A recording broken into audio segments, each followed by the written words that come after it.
Welcome to the EOB Podcast, where we talk about the weekend box office and the new openings this week. I'm Benno, and joining me is Sen Duong. So, Sen, welcome back.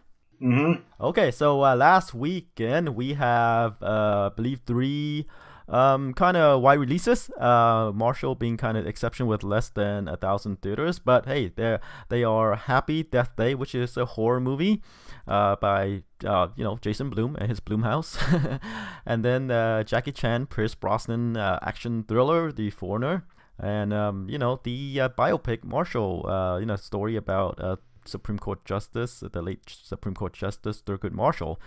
Before he went to the Supreme Court, he was kind of a fighter for civil rights. Yeah. All right, so let's see how we did. All right, let's start off. I guess kind of surprising to us, but I guess if you look at Jason Blum's record, not surprising at all. And number one is Happy Death Day with 26.5 million, which is on a budget of just about 5 million. I think what it made was higher than even the most optimistic projections. And we weren't that optimistic, right? Yeah, we both had the opening, I guess, at around 10 million. Right. And it's one of these things that we said, it's been there, done that. We've seen this movie before. Mm-hmm. And apparently no one saw the previous one, and they all went to see this one. Oh, yes. It's pretty much the same theme, right? Groundhog's Day, Yeah. horror movie, a person who's living the same day over and over to avoid her death, imminent death, and And to catch the killer. Yes. And Jason Blum is able to do what the other movie, I think, similar movie earlier this year, Before I Fall, failed to do. Yeah, although that was more Groundhog's Day for teen romance or teen drama, and this is Groundhog's Day for horror, just like Edge of Tomorrow was Groundhog's Day for sci-fi action. Oh yeah, but there are some romance elements in Happy Death Day as well. Like guys and girls making out, etc. Because this takes place in a college or something like that, or high school. I don't know. One of those things, probably college. They cast the people higher, of age, so they can drink and party. Right. So yeah, Jason Blum continues his streak of making very profitable horror films. A low-cost, profitable horror film. The budget is only 4.8 million. Yeah, and they tend to be pretty well received too. Happy Death Day did 64% on Rotten Tomatoes, which for horror film is pretty good. Yeah. So again, Jason Blum knows something that we don't, and he has more hits than misses. And because his budget are so low, he's able to make even his misses make money. Yeah, pretty much on every movie. That's why I say that he's the modern day Roger Corman. He's able to produce. He's way better than Roger Corman. I know, but just as a comparable to way back when, I mean, Roger Corman was a B movie, direct-to-video. I mean, his films make money, but I mean, not at anywhere close to the level that Jason Blum is doing. His movies are making hundreds of millions. Yeah, sure, because there's a level of quality, a polish that Roger Corman stuff doesn't have. Right. So he's on a whole different level. Right. He's on the Steven Spielberg horror film. For the horror film genre. Yeah, he has this genre all by himself. Because he's able to, take like a small pile of money and make a bigger pile of money, and normally it's the other way around. Yeah, right. All right. Speaking of the other way around, and number two is Blade Runner 2049. It pulled in about 15.1 million over the weekend, and the drop off is kind of high, 54%. After 2 weeks of release, it has already grossed 61 million. At a budget of 150 million, it's not going well for Blade Runner. Despite great reviews on Rotten Tomatoes, 89%. Yeah, it's no Wonder Woman, right? Wonder Woman, well, week after week, the drop off is sub 50s. But normally the drop off is kind of like normal movie drop off, on the second weekend. And 54 is kind of low for a movie that opened, kind of in the 30s or so. I wouldn't say that because, for films that open huge, meaning like around the 100 million mark, a 55% drop off is normal. But for something like this, which only opened to 30 million, 55%. I mean, could have done better. It could have, but like I say, it's kind of like this normal drop off for a second weekend where they lose pretty much like half of the previous week's box office. The worrying thing is really it's just the budget is 150 million. It's not gonna reach there here, I think. So it's really it depends on overseas, and overseas so far right now it's 98 million. So for a total of worldwide gross of 158 million. So still have some way to go.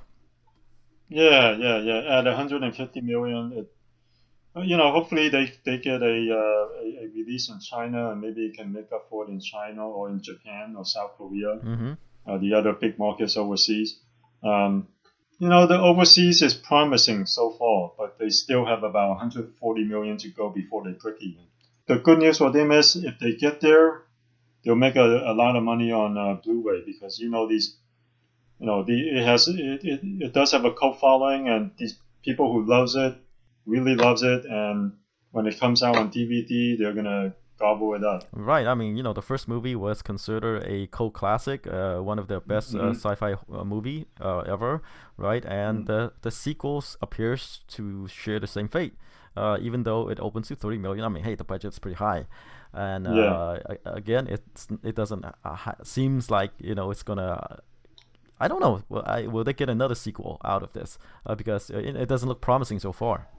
Yeah, it looks like they'll probably, tap out at around 90 million domestically. So they'll have to do at least 210 million overseas, which is quite possible with China coming up, and Japan and South Korea. I'm not sure if it opened in Japan or South Korea yet. But it is possible. But the main thing is this film can make a lot of money on Blu-ray. Right. I mean, if it doesn't have the box office performance to make up for the losses, then there's still home video, right? Like you say, Blu-ray. Yeah. And if that does really really well, then of course we're gonna see more, right? Because there is a demand for it. They just don't want to see it in theaters. Yeah. All right. How about we move along to number 3? The Foreigner, the Jackie Chan and Pierce Brosnan action thriller. That pulled in about 12.8 million in its opening weekend. Budget's 35 million. You saw it, you liked it. So what do you think of the opening? It's above expectations. What were we putting it at? We were kind of there. I mean, I said 10 million, you said 8 to 10. So yeah, it's just like where we had it. Yeah, and most people in the industry were predicting it at around 10, and it did about, it did a little bit above that, so it surpassed people's expectations, by a little bit. So it's not bad. And the budget's only 35 million. Looks like you'll probably at least make that much domestically. It's already made like around 90 million overseas. So it's already a profitable film. Right. And as we said, in the last podcast, I mean, the Foreigner, Jackie Chan's film, when it's targeted toward the the African American audience, the urban audience, it did do better. But this one is not exactly. So that's why we put the opening so low. Yeah, and like you said, the film takes place in London and Ireland, so it's kind of removed from the American audience. But enough of them cared about it to. Make it kind of a modest hit, and for an outfit like STX, this is pretty good. Right. So budget's 35 million, 12.8 million opening is not bad. Let's see the foreign box office. It's all worldwide is already 101 million. So yeah, it's doing pretty good. It's just that it's not going to be a huge hit here. Yeah, we'll see. It can make 35 million. We have to remember that. John Wick, the first John Wick only did about 44 million. So not a gigantic hit, but then the second film cleaned house. The reviews were not bad. 58% on Rotten Tomatoes for action film. That's not too bad. Yeah, it's not too bad, and it's by Jackie Chan as well, so it's pretty good. Yeah, and yeah, and of course, we heard that Rush Hour. Is it 5? 4 or 5? 4. I forgot. 4. It's coming along. I guess all they need is Chris. Who's that guy? Chris Tucker. Yeah, Chris Tucker. Too. yeah, Chris Tucker to agree, and I guess they can go. I mean, they at least Chang found a script that he liked, I guess, and now it all depends on Chris Tucker. Well, they found a script that both of them liked. So now it's just them negotiating salary. Oh, okay. Let's not digress. All right, let's keep going. Yeah. At number 4, It. Did $6 million over the weekend. The total is now at 315 domestically, and the worldwide figure is at 631. Not much more we can say about it. Yeah, no. Let's move on to number 5. We'll still talk more next week when we have more time. Number 5 is The Mountain Between Us. It's the based on a novel starring Idris Elba and Kate Winslet, and it pulled in about 5.7 million in the second weekend. Domestic gross is 20.5 million. Yeah, so it looks like this will probably do around 35 million when it's all said and done. So not a hit, but not a bomb, just kind of decent, kind of there. Slightly disappointing, probably. Yeah. And who knows, it might linger in theaters because of, what's out there. But, yeah, it could. Yeah, it could. Yeah. All right, let's move on to number 6, American Made, Tom Cruise movie based on, again, a true story. Pulled in about 5.4 million in its third weekend.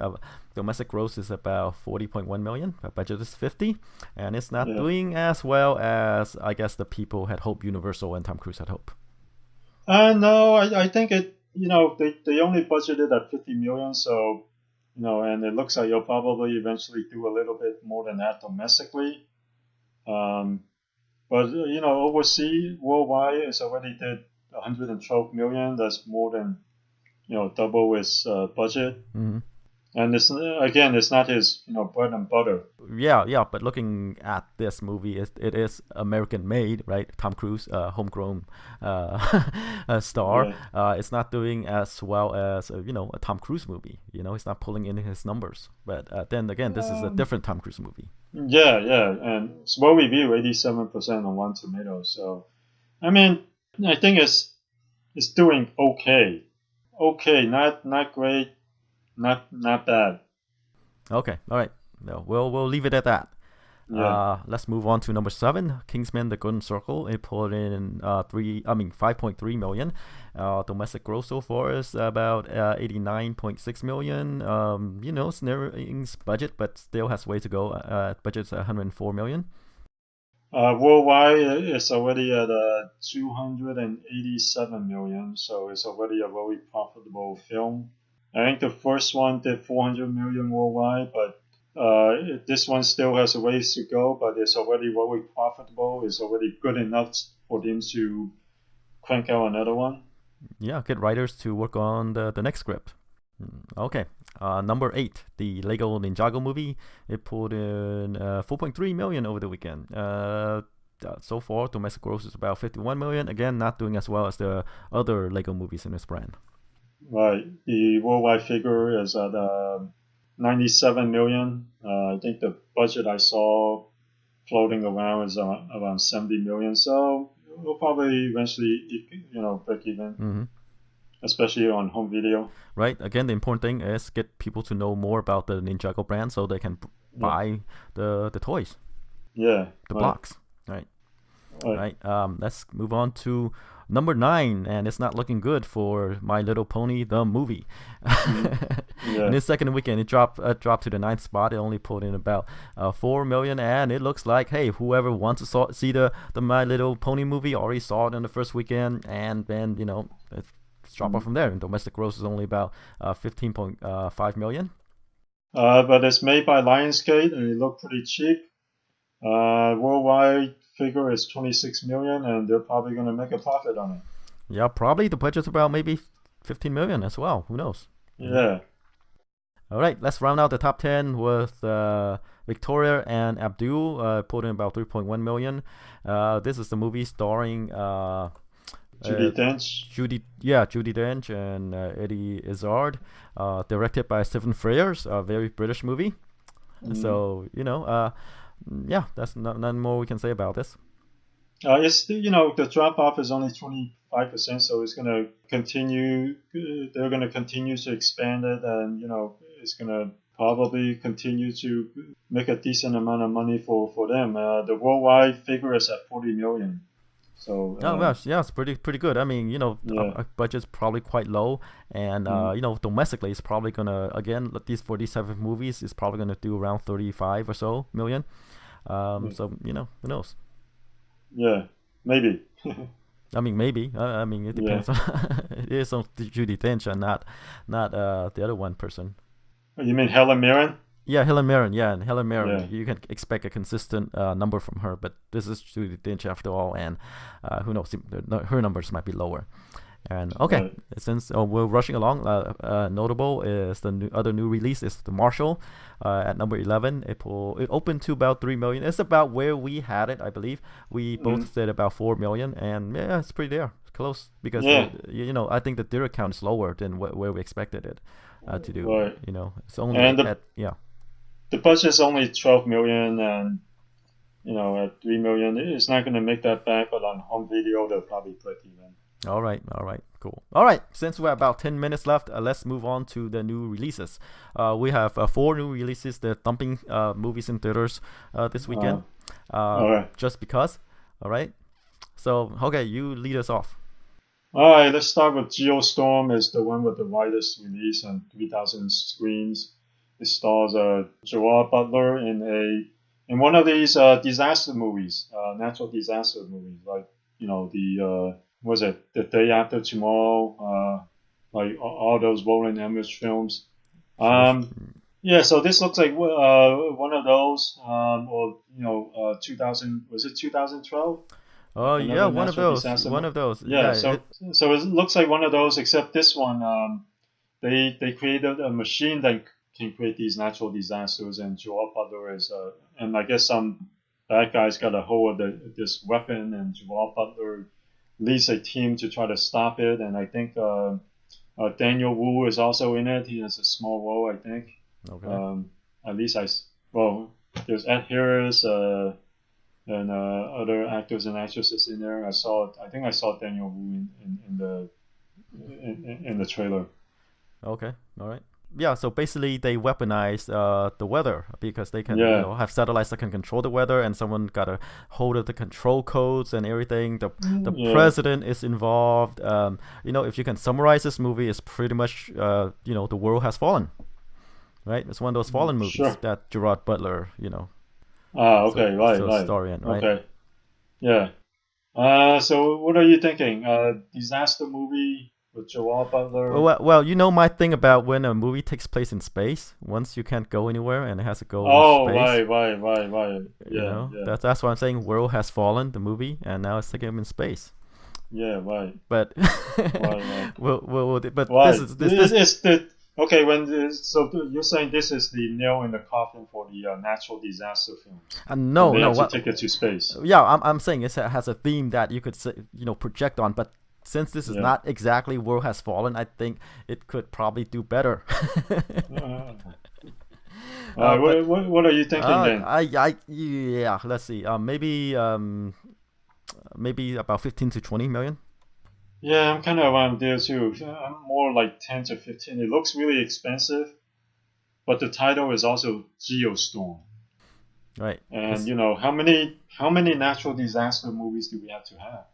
And sure, the last couple have been hits, but like San Andreas and all those rolling image films.